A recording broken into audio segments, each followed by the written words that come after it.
Thank you, Nat. Well, she is truly a tennis icon with 18 overall Grand Slam championships, including 6 U.S. Open singles titles, a record that she shares with Serena Williams. Hall of Famer Chris Evert is regarded as one of the greatest tennis players, really, of all time, and she joins us this morning from Boca Raton in Florida to chat all things tennis. We've got a lot coming up. Good morning, Chris. Good morning.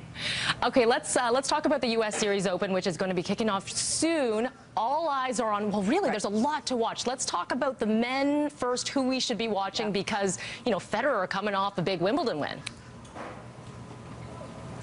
Federer is unbelievable. I mean, he's won 2 Grand Slams. He's 35 years old this year. He's sort of had a resurgence. But I think you can keep your eye on Rafa Nadal. I think Novak Djokovic has had a kind of a dip, but I think he's going to be back. I think also Andy Murray is going to be looking good. On the younger side in America, there's Jack Sock, there's Sam Querrey, we've got Zverev from Russia. So, I mean, the field is pretty open, but I think it's much more open on the women's side.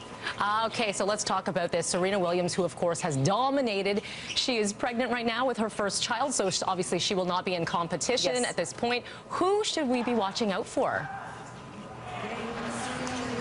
Well, we've got 2 new winners this year, and Jelena Ostapenko won the French Open, and Garbine Muguruza won Wimbledon. So it's a prime time for some young player to come up, because Serena is not playing this year, and Serena has always dominated women's tennis the last few years, and it's been hard for anybody to sort of challenge her.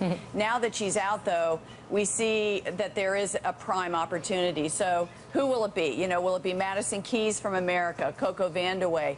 Will it be Halep? Will it be Radwanska? There's like 15 players that I see in the women's game that could really do some damage at the U.S. Open. But you know, now, like you said, the U.S. Open Series is happening. It's during 5 weeks. Wimbledon is in the past. Now it's on to the hardcourt season, and it's hot. It's going to be in New York, and it's at the end of the year.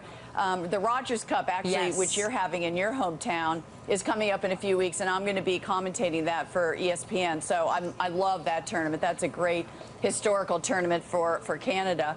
So, I mean, I think it's very right. Look at Venus Williams, 37 years old. She's been to the finals of 2 Grand Slams this year. So we've got some younger players coming up, and then we've also got the older players holding their own.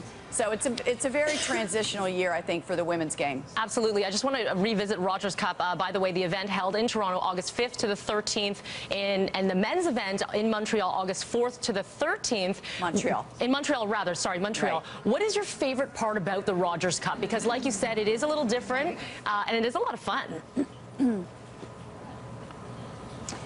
I think that the hospitality is the best part. I mean, you in Canada, you know how to treat your players, and from the transportation to going into the restaurants, the fans are very knowledgeable in Canada, and they're very intelligent, and they're vast. I mean, there's a lot of fans in Canada, but I think just the respect and the history that tournament has. I mean, I played it 30 years ago. And just the hospitality, that's the main thing. Yeah. Thank you so much for joining us, Chris. Appreciate it. Thank you. Looking forward to being there.